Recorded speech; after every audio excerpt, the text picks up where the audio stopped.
તરફ બનાસકાંઠાના દાંતામાં ખેતરોમાં પાણી ભરાયા છે। ભારે વરસાદથી ખેતરો વરસાદી પાણીથી તરબોળ થઈ ગયેલા જોવા મળી રહ્યા છે અને ખેતરોમાં વરસાદી પાણી ભરાતા અહીં ખેડૂતો ચિંતિત જોવા મળી રહ્યા છે।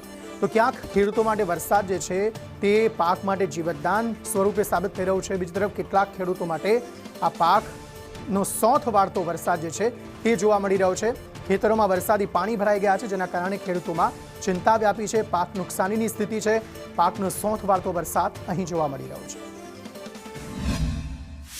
ગઈ રાતે પડેલા ભારે વરસાદના કારણે દાંતા તાલુકામાં જે 3 ઇંચ જેટલો વરસાદ પડ્યો તેને લઈને જે આપ જોઈ શકો છો આ ખેતરો છે તે ખેતરોમાં પાણી ભર્યા છે ને ખેતરો છે તે બેટમાં ફેરવાયા છે। આપ જોઈ શકો છો અહીંયા જે વાવેતર કરેલું છે ચોમાસાનું વાવેતર, પરંતુ આ વાવેતર છે તે પાણીમાં ગરકાવ થઈ ગયું છે। પરંતુ ગઈ રાત્રે જે વરસાદ પડ્યો હતો 3 ઇંચ વરસાદના કારણે જે ખેતરો છે તે ખેતરો બેટમાં ફેરવાયા હતા અને જે ભારે વરસાદના કારણે દાંતા તાલુકામાં મોટા ભાગના ખેતરો છે તે બેટમાં ફેરવાયા હતા। પરંતુ કહી શકાય છે કે હાલમાં તો જે ચોમાસાનો જે પાક છે તે ગરકાવ થયો છે, ત્યારે ખેડૂતોમાં પણ જે નુકસાન થવાની જે ભીતિ સર્જાઈ રહી છે।